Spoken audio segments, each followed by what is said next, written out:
लगा है। ಇವತ್ತೇನಾದ್ರೂ ದೊಡ್ಡ ದೊಡ್ಡ ರಾಷ್ಟ್ರದ ಮುಂದೆ ಸರಿಸಮಾನವಾಗಿ ತಲೆ ಎತ್ತಿ ಭಾರತ ದೇಶ ನಿಂತಿದೆ ಅಂತ ಹೇಳಿದ್ರೆ ಅದು 4 ವರ್ಷದಲ್ಲಿ ಆಗಿಲ್ಲ. ಸುಮಾರು ವರ್ಷಗಳಿಂದ ತಮ್ಮ ರಕ್ತ, ತಮ್ಮ ಬೆವರು ಏನು ತಮ್ಮ ತಂದೆ ತಾಯಿಗಳು ರೈತರು ಸುರಿಸಿದ್ದಾರೆ. ಅದರಿಂದ ಈ ರಾಷ್ಟ್ರದ ಹೆಮ್ಮೆ ಕೀರ್ತಿ ಪತಾಕೆಯನ್ನು ಹಾರಿಸಿರ್ತಕ್ಕಂಥವರು ತಮ್ಮ ಸಂಬಂಧಿಕರು. 70 साल के लिए हिंदुस्तान और कर्नाटक के किसान ने रोज सुबह अपना खून पसीना दिया है, फावड़ा चलाया है। 70 ವರ್ಷಗಳ ಕಾಲ ಈ ರಾಷ್ಟ್ರದ ರೈತರು ತಮ್ಮ ತಂದೆ ತಾಯಿ ಪ್ರತಿ ದಿವಸ ಬೆವರು ರಕ್ತವನ್ನು ಈ ದೇಶಕ್ಕಾಗಿ ತ್ಯಾಗ ಮಾಡಿ ಈ ರಾಷ್ಟ್ರವನ್ನು ಬೆಳೆಸಿದ್ದಾರೆ. 70 साल के लिए हमारे छोटे दुकानदारों ने अपनी जिंदगी दी है, काम किया है। 70 ವರ್ಷದಲ್ಲಿ ಏನು ಸಣ್ಣ ವ್ಯಾಪಾರಿಗಳಿದ್ದಾರೆ ಈ ರಾಷ್ಟ್ರದ ಅಭಿವೃದ್ಧಿಗಾಗಿ ಅವಿರತವಾಗಿ ದುಡಿದಿರ್ತಕ್ಕಂಥದ್ದು ತಾವೆಲ್ಲರೂ ಸಹ ನೋಡಿದ್ದೀರಿ. 70 साल के लिए हमारे छोटे स्मॉल एंड मीडियम बिजनेसमैन ने इस देश को खड़ा किया है। 70 ವರ್ಷದಲ್ಲಿ ಸಣ್ಣ ಉದ್ಯಮಿಗಳು, ಸಣ್ಣ ವ್ಯಾಪಾರಿಗಳು ಈ ರಾಷ್ಟ್ರವನ್ನ ತಮ್ಮ ಕಾಲ ಮೇಲೆ ನಿಲ್ಲಿರ್ತಕ್ಕಂಥ ಕೆಲಸವನ್ನ ಮಾಡಿದ್ದಾರೆ. और मोदी जी को उनका अपमान करना बंद कर देना चाहिए। ಮೋದಿಜಿಯವರು 70 ವರ್ಷ ತಾವೇನು ದುಡಿಮೆ ಮಾಡಿದ್ದೀರಿ ಅದರ ಅಪಮಾನವನ್ನು ಮಾಡತಕ್ಕಂಥದ್ದು ತಕ್ಷಣ ನಿಲ್ಲಿಸಬೇಕು ಅಂತ ಹೇಳಿ ನಾನು ಆಗ್ರಹ ಮಾಡ್ತಾ ಇದ್ದೇನೆ. इस देश को एक व्यक्ति नहीं आगे ले जाता है, इस देश के करोड़ों लोग आगे ले जाते हैं। ಈ ರಾಷ್ಟ್ರದ ಪ್ರಗತಿ, ಈ ರಾಷ್ಟ್ರದ ಅಭಿವೃದ್ಧಿ ಯಾವುದೇ ಒಬ್ಬ ವ್ಯಕ್ತಿಯಿಂದ ಸಾಧ್ಯ ಇಲ್ಲ.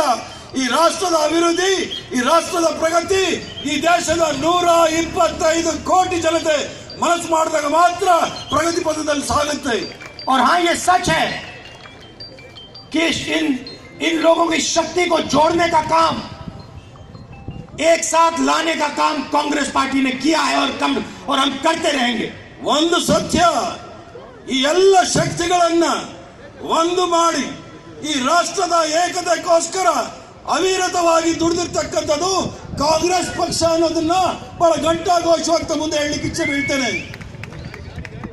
आप सबका दिल से बहुत बहुत धन्यवाद। गर्मी के समय आप आए, मेरी बात सुनी, धन्यवाद, नमस्कार, जय हिंद। और आप जो धूप में खड़ी हैं आपका भी बहुत दिल से धन्यवाद, नमस्कार। ಬೇಸಿಗೆಯಲ್ಲಿ ಬಂದಿದ್ದೀರಿ, ಬಿಸಿಲಲ್ಲಿ ನಿಂತಿದ್ದೀರಿ, ತಾವೆಲ್ಲರೂ ಸಹ ಬಂದಿದ್ದೀರಿ. ಉದಯಪೂರ್ವಕವಾಗಿ ತಮ್ಮೆಲ್ಲರಿಗೂ ಸಹ ವಂದನೆ ಸಲ್ಲಿಸಿ ನಾನು ಮಾತು ಮುಗಿಸ್ತೇನೆ. जय हिंद। राहुल जी, मैं याद दिलाना चाहता हूं, आपके ग्रैंड मदर ने 86 में आए थे, इंदिरा गांधी जी, और आपके पिताजी राहुल जी भी 1983 में कापू के पास आए थे।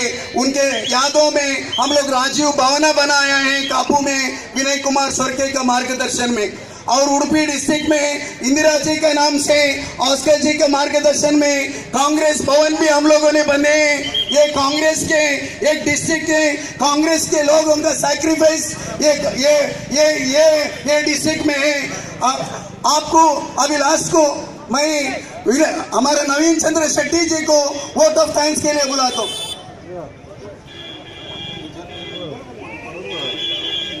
ನಮ್ಮ ದೇಶದ ಯುವರಾಜರು, ಅಖಿಲ ಭಾರತ ರಾಷ್ಟ್ರೀಯ ಕಾಂಗ್ರೆಸ್ ಪಕ್ಷದ ಅಧ್ಯಕ್ಷರು, ಭವಿಷ್ಯತ್ತಿನ ಭಾರತ ದೇಶದ ಆಗುವಂತ ರಾಹುಲ್ ಗಾಂಧಿ ಅವರನ್ನು ನಾವು ಕಾಪು ಬ್ಲಾಕ್ ಕಾಂಗ್ರೆಸ್ ಉಡುಪಿ ಜಿಲ್ಲಾ ಸಮಸ್ತ ಕಾಂಗ್ರೆಸ್ ಕಾರ್ಯಕರ್ತರ ಪರವಾಗಿ ಅವರನ್ನು ಧನ್ಯವಾದವನ್ನು ಸಮರ್ಪಣೆ ಮಾಡ್ತಿದ್ದೇವೆ. ಅನ್ನಭಾಗ್ಯ, ಕ್ಷೀರಭಾಗ್ಯ, ಋಣಮುಕ್ತ ಬಗ್ಗೆ ನೂರಾರು ಭಾಗ್ಯಗಳೊಂದಿಗೆ ನಿಮಗೆ ಭಾಗ್ಯದ ಸುರಿಮಳೆ ನೀಡಿದಂಥ ನಮ್ಮ ರಾಜ್ಯದ ಮುಖ್ಯಮಂತ್ರಿ ಸಿದ್ದರಾಮಯ್ಯವರನ್ನು ಧನ್ಯವಾದವನ್ನು ಅವರಿಗೂ ಅರ್ಪಿಸ್ತಾ ಇದ್ದೇನೆ. ಅದೇ ರೀತಿ ನಮ್ಮ ಕರ್ನಾಟಕ ಪ್ರದೇಶ ಕಾಂಗ್ರೆಸ್ ಸಮಿತಿಯ ಅಧ್ಯಕ್ಷರು, ಅದೇ ರೀತಿ ಕಾಂಗ್ರೆಸ್ ಹಳ್ಳಿಗೆ ಕಡೆಗೆ ಎಂಬ ಒಂದು ಹೊಸ ಯಾತ್ರೆಯನ್ನು ಮಾಡಿ ಕರ್ನಾಟಕದಲ್ಲಿ ಕಾಂಗ್ರೆಸ್ ಪಕ್ಷವನ್ನು ಅಧಿಕಾರಕ್ಕೆ ತಂದಿರುವಂತಹ ನಮ್ಮೆಲ್ಲರ ನೆಚ್ಚಿನ ಕೆಪಿಸಿಸಿ ಅಧ್ಯಕ್ಷರಾಗಿರುವಂತಹ ಜಿ ಪರಮೇಶ್ವರ್ ಅವರನ್ನು ಅವರಿಗೂ ನಾನು ಧನ್ಯವಾದವನ್ನು ಅರ್ಪಿಸಿದ್ದೇನೆ. ಅದೇ ರೀತಿ ನಮ್ಮ ಎಲ್ಲ ಯುವ ನಾಯಕರು, ಯುವಕರ ಕಣ್ಮಣಿ, ಭವಿಷ್ಯತ್ತಿನಲ್ಲಿ ರಾಜಕೀಯದಲ್ಲಿ ಉತ್ತಮವಾದ ಸ್ಥಾನಮಾನವನ್ನು ಹೊಂದಿರುವಂತಹ